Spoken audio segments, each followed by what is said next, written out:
Calvaire. Hey, ma belle. Tu peux aller plus haut? Pas de problème. Oui!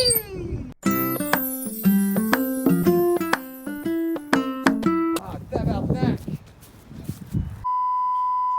Hey, bonjour à vous les parents. Ici c'est Monsieur Alex pour un autre conseil aux parents. Aujourd'hui, je vous parle des gros mots. Ouais.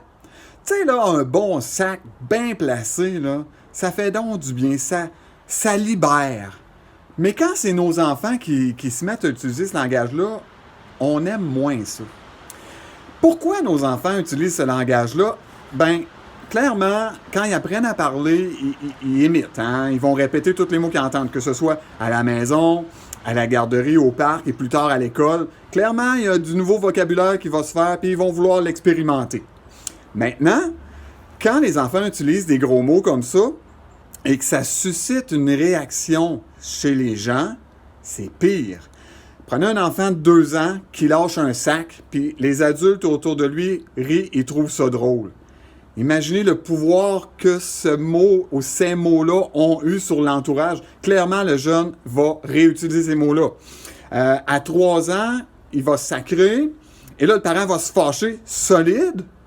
Le jeune, ce qu'il comprend, c'est « Oh, ce mot-là, il a un pouvoir. » Et ce qu'il va faire, c'est qu'il va le réutiliser. Évidemment, c'est pas ça qu'on souhaite. Donc, comment il faut faire pour faire en sorte que nos enfants n'utilisent pas ces mots qui sont plutôt inacceptables dans notre société? Première des choses, ce qu'il faut faire pour les enfants de 2-3 ans, là, c'est pas compliqué. On va être un modèle. Donc, ces mots-là, on ne va pas les utiliser. On n'a pas le droit de sacrer en présence des enfants. Si vous le faites, libre à vous, mais attendez-vous à ce que votre enfant répète exactement les mêmes mots. Donc, votre job, c'est donner l'exemple. Vous n'utilisez plus ces mots-là. Si jamais ils les utilisent, on évite de réagir.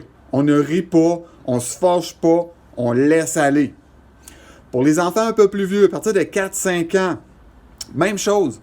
Je veux dire, on ne va pas porter d'attention particulière pour dire on se fâche ou on rit. Par contre, on va rester très calme. On va lui dire ces mots-là ne sont pas acceptables. Et surtout si le jeune l'utilise, il se fait mal puis il utilise un sac, il est bien placé, là, on ne peut pas y en vouloir. Mais on va essayer de l'aider pour qu'il trouve des mots plus acceptables. Ça va être notre job.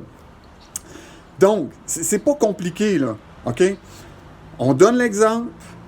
On évite de se fâcher ou de réagir. Calmement, on lui enseigne les bons mots qui sont souhaitables, comme « et macaroni ».